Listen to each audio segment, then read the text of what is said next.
So I will start with saying your brand is not your logo. Uh, and that's a really simple thing to say. And Say it one more time, your please. brand is not your logo. uh,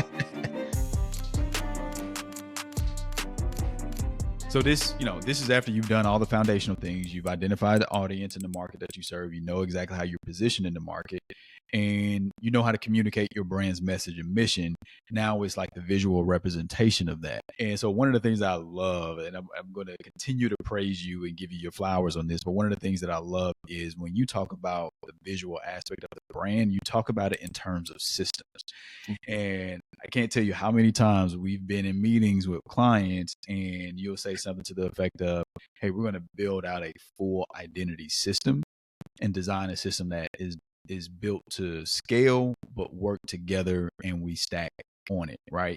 And so walk us through your definition of what a visual identity system entails, what it serves, and how people can start to wrap their minds around how it serves them and the people that they serve. so I will start with saying your brand is not your logo. Uh, and that's a really simple thing to say. And Say it one more time, your please. brand is not your logo. um, and it's easy to say, and we see it all over the place. It's, every day you log into LinkedIn, somebody has posted that, right? But Mm-hmm. it's a lot more difficult to adhere to, because a lot of times, and this is, again, this is where we come into the process. Startup founders, agency founders, anybody loves their logo. They want it on a shirt, they want it on their hat, their golf shirt, whatever.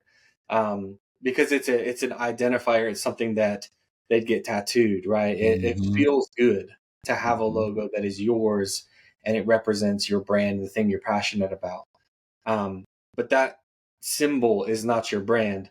When we define branding, again, like I was saying, it goes back to that purpose and that vision. And so every piece of your brand, where it touches your customers, any touch point, whether it's your email signature, Mm-hmm. it's your website, which is the big one, right? That's the thing that people think of first. Or it is your golf shirt, or it is your pitch deck that you go and raise money with, down to the pens in your office, right? Mm-hmm. Yeah, we put logos on that kind of stuff, but the brand and the system of the brand has to do with a whole lot more than that. So it's easy to define with bullet points. So obviously Mm-hmm. you have your logo. Mm-hmm. That's an important one. You have your color palette. And I say color palette simply. Usually we develop a couple color palettes, Yeah. maybe 3 or 4, just depending on the different touch points, right? We may have a specific color palette for UI, UX design, whether it's Mm-hmm. for your app or for your website. We may Mm-hmm. have a color palette that's specific for your printed materials, one that's specific for your social media, right? They all coexist together and they're built within the same system, but it can get really intricate, right? And that's where we're here to help and guide. And then you've got typography alongside logo, colors, typography. And this as well could be a pretty broad system in and of itself, but Mm-hmm. it's going to touch all of those different mediums. And then you've got what we call brand expression. You may have heard it as art direction before, but basically, how do these individual pieces coexist together alongside graphic elements, whether it's patterns, whether it's textures? Mm-hmm. It could be the way that you take your photographs internally, or your product photographs, or maybe it's the treatment on photographs that you place on social media.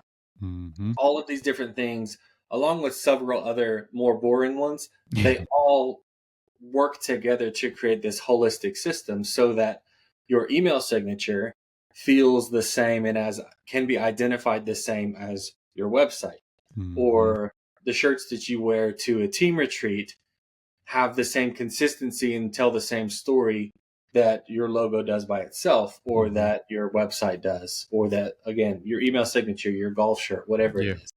All of those things coexisting. And the point of it being a system is that we build a foundational system for your brand, and your team internally, or a designer you hire, or a team 10 years from now, can take those core elements and continue to grow and expand upon them to build out even more brand assets for you, right?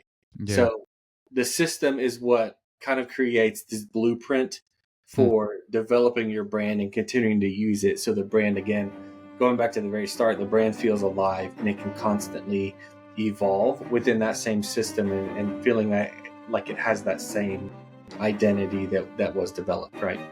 If you enjoyed this episode of the Heavy on Brand podcast, be sure to like, subscribe, and hit that notification button. If you need more information on all things marketing and branding, check us out at thecarbonthread.com.